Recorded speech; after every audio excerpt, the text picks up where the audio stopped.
Hello, my name is Matthew, and I've been having a lot of fun with these top 5 discussion videos, tag videos, top 5 English novels, and recently the top 5 translated novels, and things like that. And I just got home from work, and I was thinking about my French novels. I love my French novels, and instead of doing a video which would be the top 5 greatest French novels, or my personal favorite French novels, or the most beautiful French novels, which I've discussed in passing throughout making all of these videos, I thought I would talk about an aspect of the French novel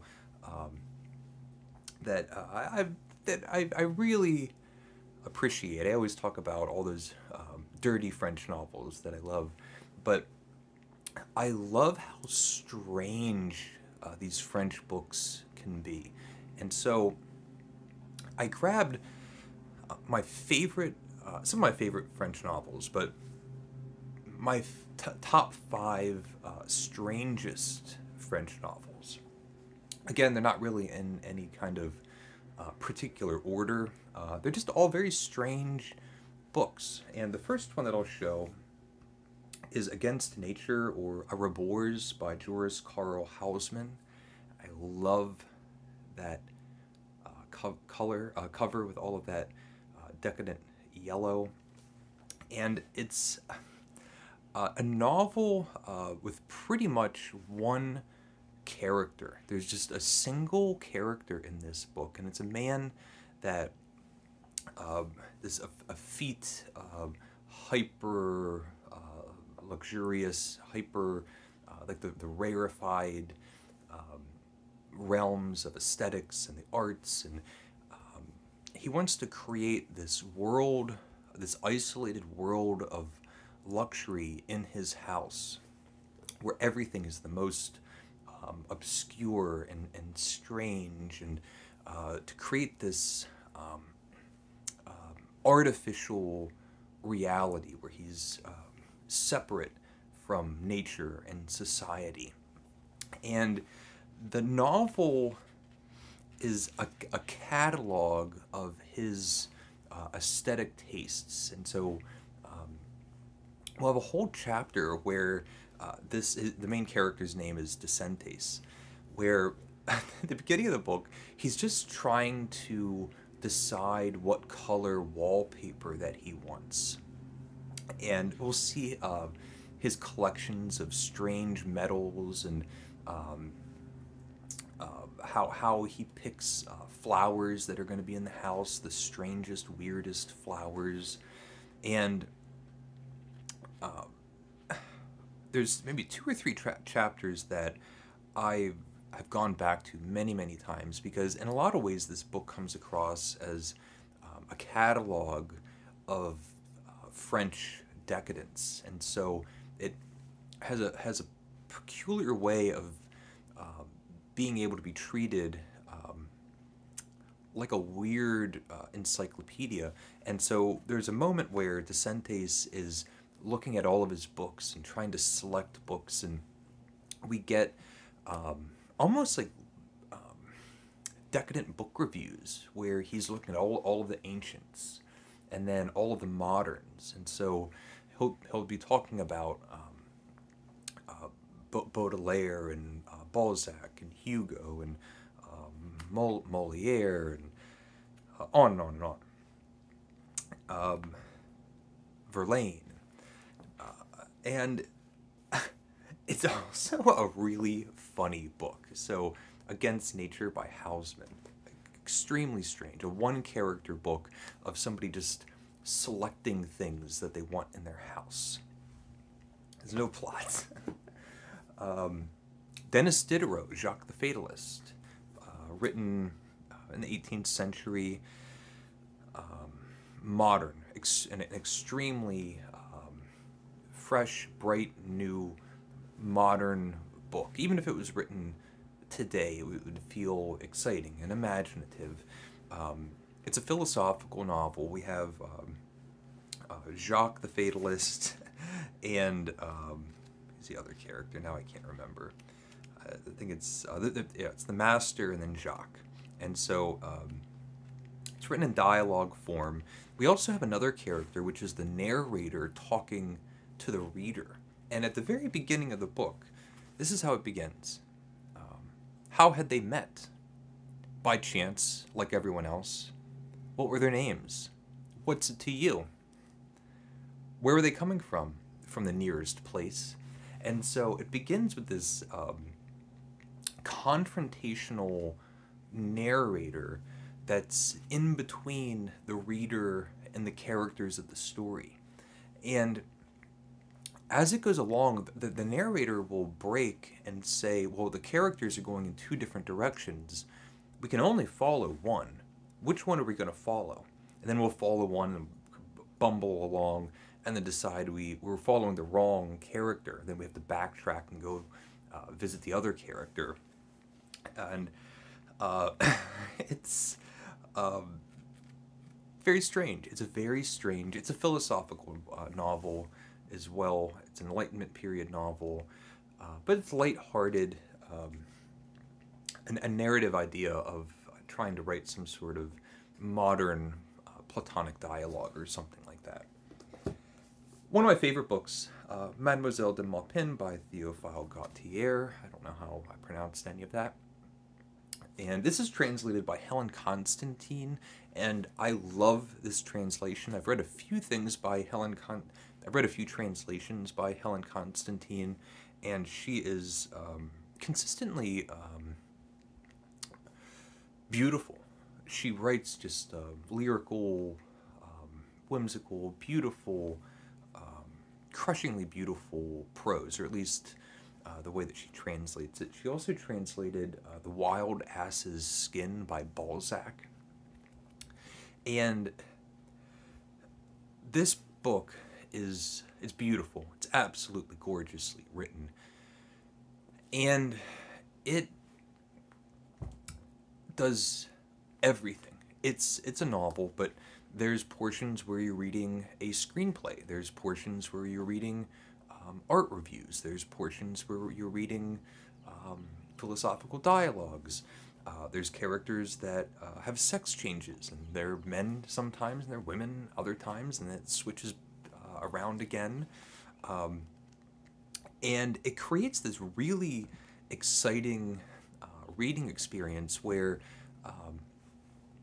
chapter to chapter, you're not really sure where it's going to go. This isn't like, well, a typical English novel where it'll begin with an orphan being born and then just for 1,000 pages have a series of episodic events that conclude like the endings of a sitcom to repeat again and lope along with hardly any consequences until the serial ends and everything wraps up with a wedding or a funeral.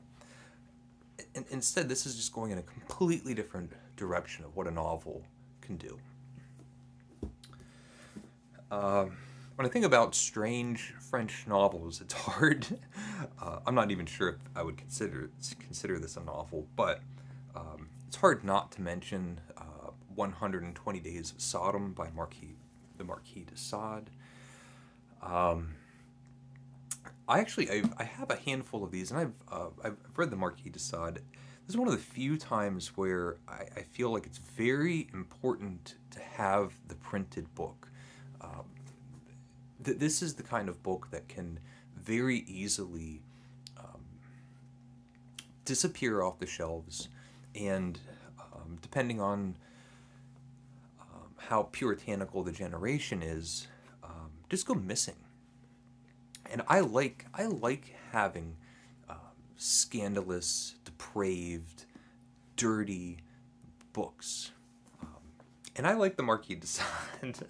This book, the premise is already unspeakable. What did he say? Is it on here? There's a quote from... Okay, so Napoleon has a quote where he's talking about Justine, where he says the book is the most... it's like the most depraved novel ever engendered by the most despicable imagination, or something like that. And this is 120 Days of Sodom. It'll start, it says first day. And it's a torture catalog, narrated. And at a certain point in this book, I think he wrote it in like a dungeon or something. I can't remember. At a certain point, de Sade just completely separates from the narrative and decides, I'm just going to give a list of unspeakable acts. And it's horrifying, grotesque, scandalous, depraved, all those things. It's a novel that I would never recommend to anybody. I'm not sure how much I would argue its literary merit, but it's strange. It's just such a strange thing to write, and a strange thing to sit down and read. I read in Flaubert's, one of Flaubert's letters or journal entries, something like that, how he was reading the Marquis de Sade and just howling with laughter. And it's a dark book. Sometimes, though, you'll read passages that are just so over the top. It causes some guffaws. And again, with all these kinds of lists, I'm going to end with Flaubert, and this is one of my favorite books. Just about everything by Flaubert is one of my favorite books. And this is Beauvard and Picochet, the last novel by Gustave Flaubert. I love this copy. It's old and battered and has taken a beating. And the premise, I just think, is the funniest thing. And this book never ceases to just crack me up. And it's the idea that these two middle-aged idiots find themselves and become friends. They're copy clerks. They become friends because they both have their initials sewn into their hats, and they realize that and become fast friends.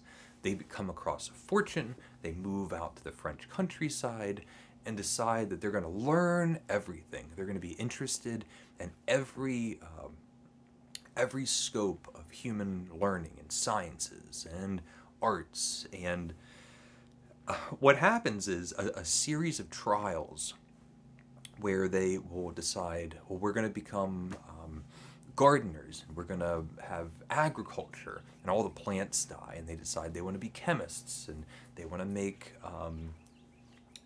alcohol, and they have stills that are exploding. They decide they want to be doctors, and they're killing the unfortunate neighbors and villagers in the town. And each trial, each thing that they're interested in, at the very first moment of failure, they just drop it and move on to the next thing. And Flaubert was, it seems, dedicated to actually have the encyclopedic elements built into the novel.